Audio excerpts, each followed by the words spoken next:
ชีวิตขนมพิภพทานสู้มีนวัยวัยครบจางប៉ុន្តែបែរជាមិនមានសេចក្តីសុខពិតប្រាកដ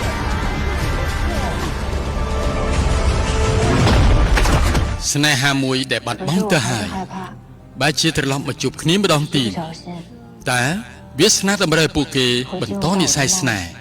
ឬក៏ជាការសាកល្បងលើទំហំនៃសេចក្តីស្រឡាញ់របស់ពួកគេ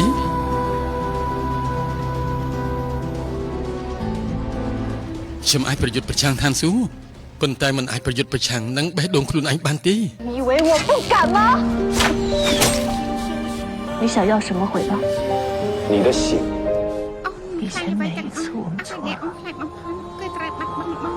我们都知道是哪里错了。可是这一次，បើយើងជាគូកម្មបងក៏សុខចិត្តនៅជាមួយអូនទោះបីត្រូវបាត់បង់អ្វីគ្រប់យ៉ាងក៏ដោយ那是谁的错？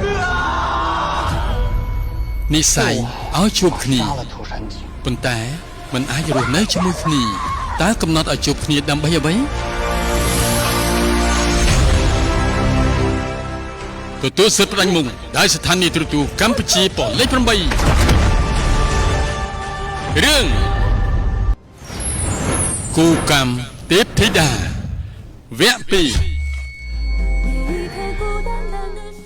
មានផ្សាយជូនទស្សនាក្នុងពេលឆាប់ៗនេះនៅលើកញ្ចក់ទូរទស្សន៍កម្ពុជាប៉ុស្តិ៍លេខ8 HD តែមួយគត់